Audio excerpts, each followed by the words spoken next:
Pesantren Digital Aswa, Another Way to Jannah.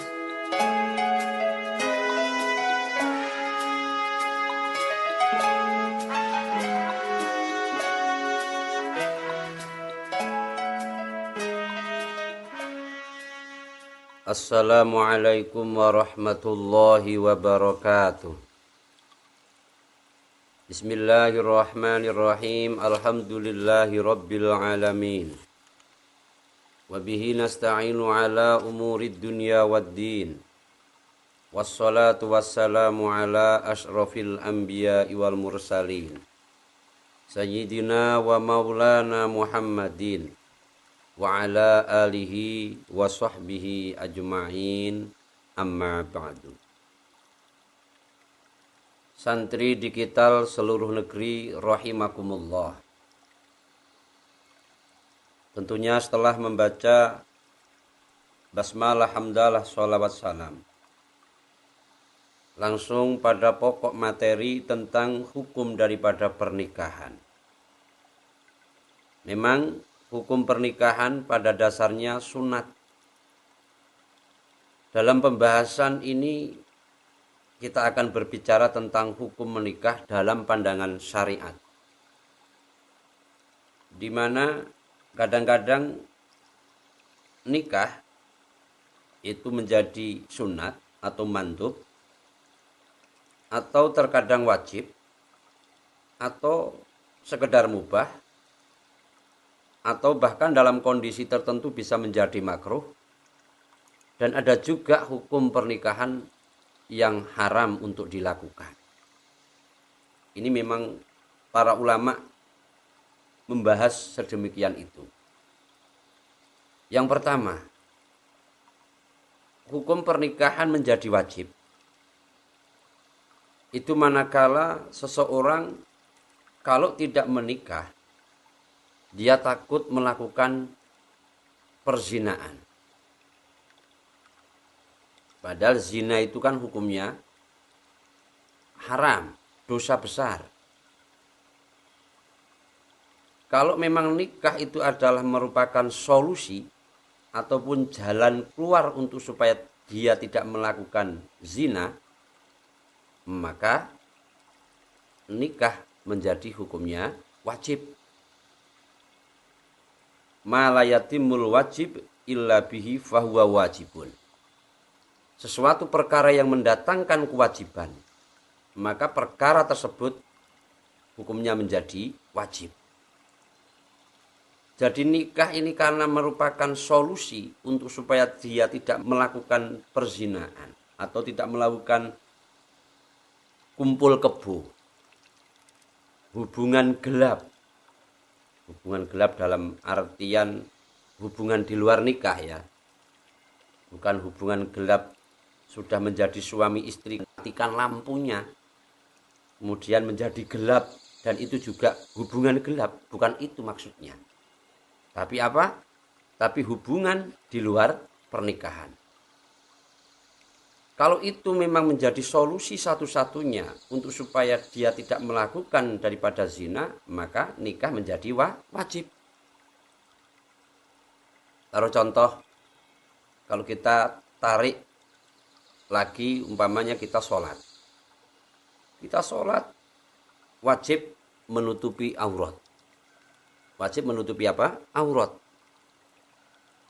Kalau kita tidak punya pakaian ataupun penutup aurat, maka membeli daripada pakaian atau penutup aurat hukumnya menjadi wajib. Karena kita mau melakukan perkara yang wajib. Itu sebatas contoh. Kalau kita tarik lebih luas lagi.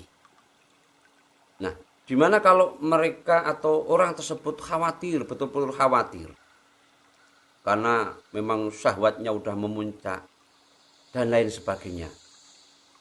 Kalau dia tidak nikah, maka ya dia tetap melakukan daripada zina itu. Dan apabila tidak punya apa-apa, maka niscaya Allah lah yang akan memberikan kecukupan bagi orang tersebut. Ini juga diterangkan dalam Al-Qur'an yang sebetulnya sudah saya terangkan yang dulu itu. A'udzubillahi minasyaitonirrajim. Wa ankihul ayama minkum was-solihina min ibadikum wa imaikum in yakunu fuqara yughnihimullahu min fadlihi wallahu wasi'un alim. Quran surat An-Nur 32. Dan kawinilah atau nikahilah orang-orang yang sendirian di antara kamu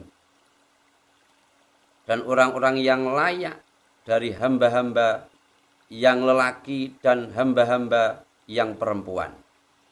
Jika mereka miskin, Allah akan memampukan mereka dengan karunia-Nya. Dan Allah maha luas lagi maha mengetahui. Ini kalau orang tersebut memang dalam kondisi yang tidak berkecukupan, maka Allah lah yang akan menjamin daripada kecukupan orang tersebut. Itu yang pertama. Yang kedua, hukum daripada nikah itu menjadi sunat. Sunatnya mungkin orang tersebut karena hidup di dalam masyarakat yang kondusif, yang dimana lingkungannya mendukung.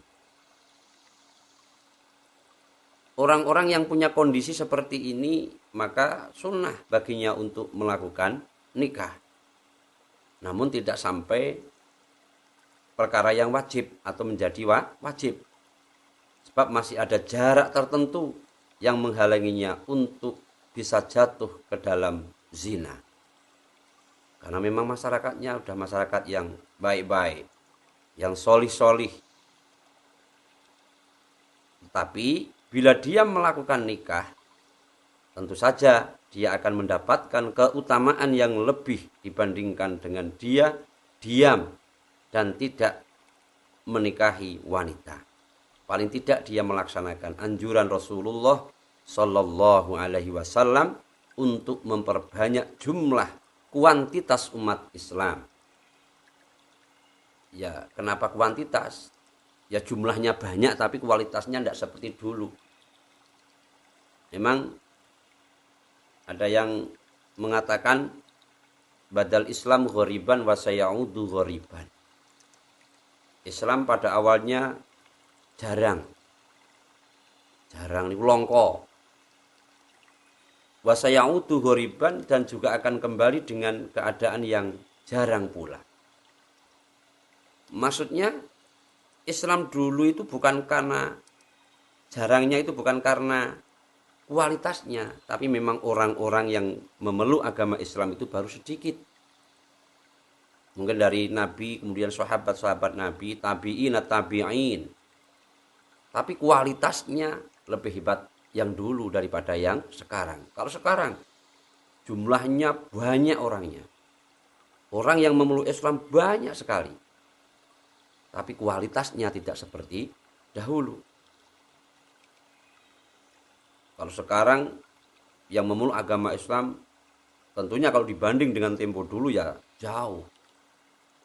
Bahkan Indonesia ini paling banyak yang memeluk agama Islam. Tapi kalau kita lihat apa-apa yang terjadi, mungkin kita nonton TV, ada berita di situ. Melakukan hal yang tidak baik, dilihat KTP-nya, dia orang Islam. Ada pencurian, dilihat KTP-nya, dia orang Islam.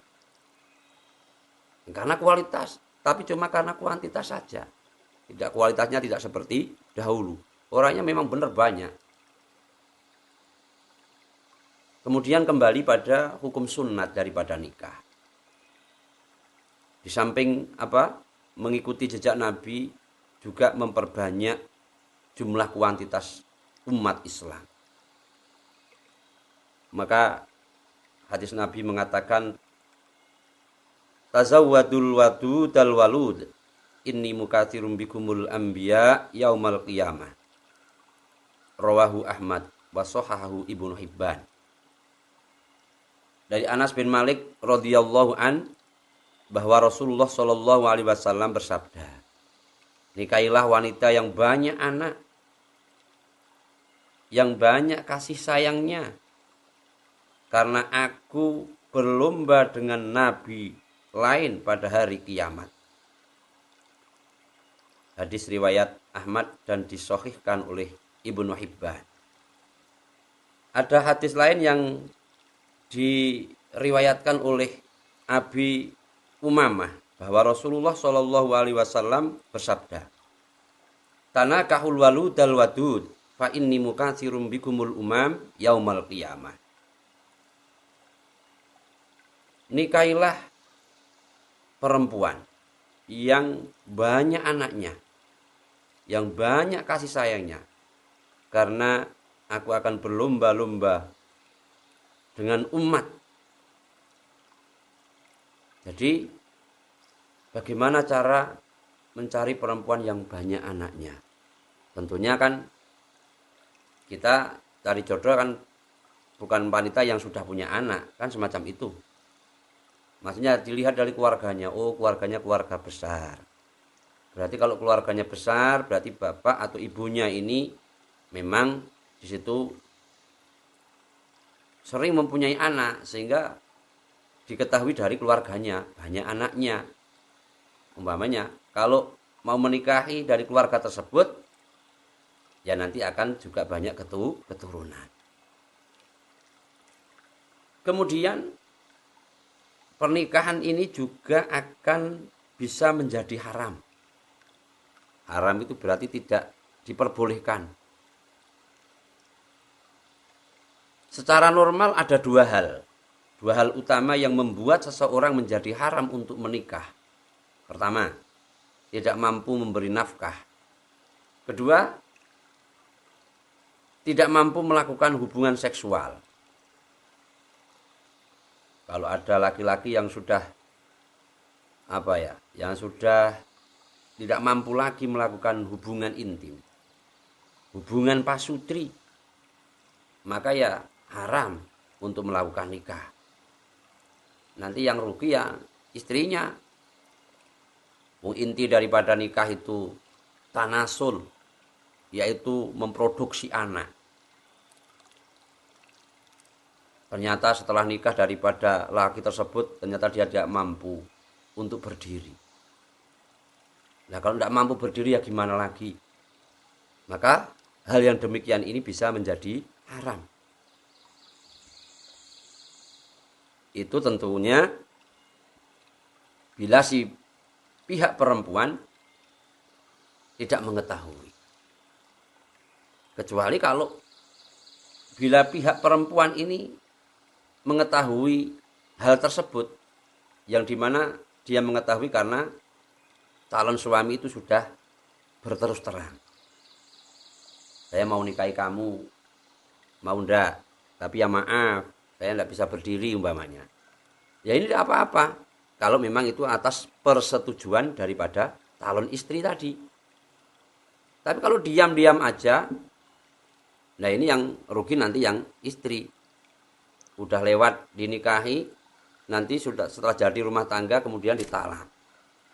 Setelah ditalak kan si perempuan tadi kan sudah tidak perawan lagi. Namanya walaupun secara hakikatnya dia masih perawan karena belum dikumpuli sama suaminya. Tapi kan secara umum dia sudah dinamakan janda. Walaupun jandanya masih janda kembang atau janda apa, tidak tahu saya namanya ya. Nah itu juga menjadikan hukum tersebut menjadi boleh kalau memang sudah diketahui oleh calon istri. Calon istri tahu karena calon suami sudah berterus terang pada calon istri. Ya kalau tidak dibilang ya tidak tahu toh. Masa kayak gitu suruh mencoba kan ya tidak bisa. Kita kan bukan beli pakaian, walaupun perempuan itu adalah merupakan pakaian bagi laki-laki. Demikian juga laki-laki merupakan pakaian bagi perempuan. Tapi kan tidak boleh dicoba ini. Beda dengan kita beli pakaian, bisa dicoba karena ukurannya tidak pas. Belinya mau ukuran XL umpamanya, ternyata yang dibeli ukuran L. Ya jelas tidak muat lah, barang ukurannya XL. Nah kalau pakaian sih boleh dicoba, bahkan untuk mencoba. Karena barang yang sudah dibeli tidak boleh dikembalikan lagi. Nah kalau ini tidak boleh dicoba. Wah kalau boleh dicoba, Masya Allah nanti akan banyak anak-anak yang tidak punya bapak. Ini daripada hukum nikah yang nomor 3, haram apabila si laki-laki tadi tidak bisa atau tidak mampu melakukan hubungan seksual. Yang selanjutnya, hukum daripada nikah bisa menjadi mubah. Mubah itu ya mubah itu ya boleh gitu aja. Yaitu orang yang berada dalam posisi tengah-tengah di antara hal-hal yang mendorong keharusan untuk menikah dengan hal-hal yang mencegahnya untuk menikah. Maka bagi hukum menikah itu menjadi mubah atau boleh, tidak dianjurkan untuk segera menikah, namun juga tidak dilarang atau tidak ada larangan atau anjuran untuk mengakhirkannya, atau istilah Jawa ini ngende-ngende, nanti-nanti. Ini yang nomor 4. Adapun yang nomor 5 adalah hukum makruh. Hukum makruh ini orang yang tidak punya penghasilan sama sekali dan tidak sempurna kemampuan untuk berhubungan seksual. Tidak sempurna itu berarti ya mampu tapi tidak sempurna. Tidak sempurna itu maksudnya ya kurang, ya tidak sempurna, mas kurang gitu aja. Bisa berdiri tapi tidak bisa sempurna gitu aja. Loyo umpamanya. Hukumnya makruh bila melakukan nikah. Hal demikian itu kalau calon istri tidak merelakannya. Tapi kalau calon istrinya rela ya tidak apa-apa.